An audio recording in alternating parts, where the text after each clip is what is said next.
It's simple time, and this is Chef Tatong, and today we are making meatballs with a creamy sauce. Kaya, are you ready? Let's start cooking!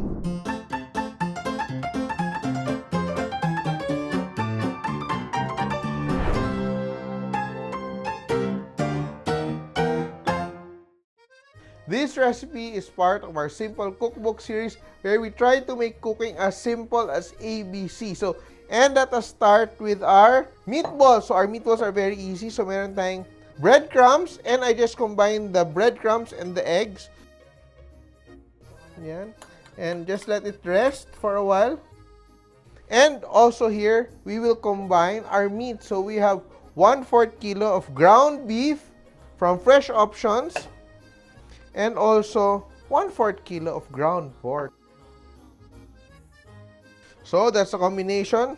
And we will season. How do we season? Very simply, meron tayong salt, ground pepper. UFC has ground pepper as well. Garlic powder. UFC garlic powder. And this one is optional. You can use nutmeg or allspice. Yan. Or whatever herb you want to use. It's fine, herb or spice. And of course, we will add 1 tablespoon of Old English Worcester sauce. Yan.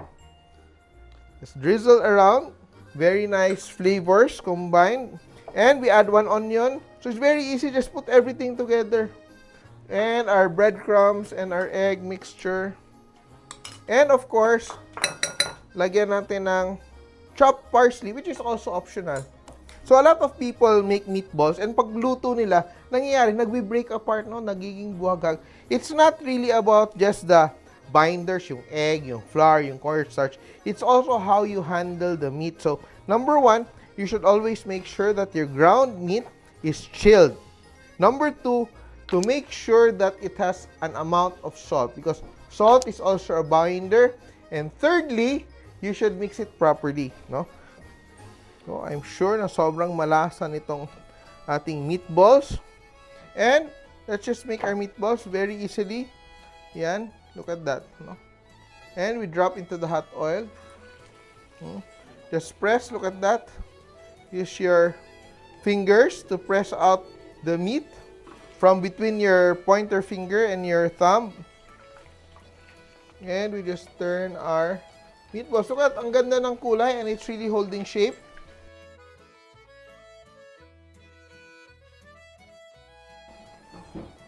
So, and we'll start off with our cream sauce. So, we're just melting some butter and we're adding flour.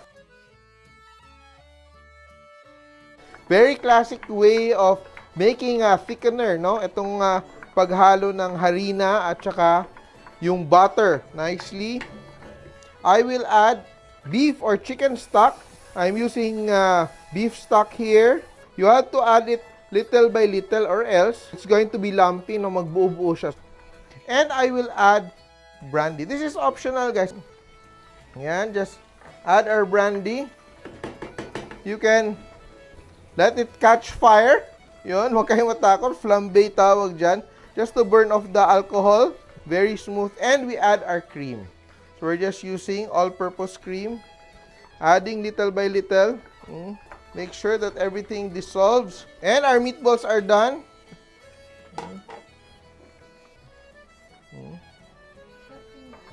And our cream sauce is done. Just finish of salt. And pepper. Here it is, our simple version of Swedish meatballs. Something na very creamy and very meaty at the same time. You can serve it with rice, mashed potatoes, or even pasta. Very easy to do, kaya tandaan nyo, kahit sino kaya magluto, basta simple!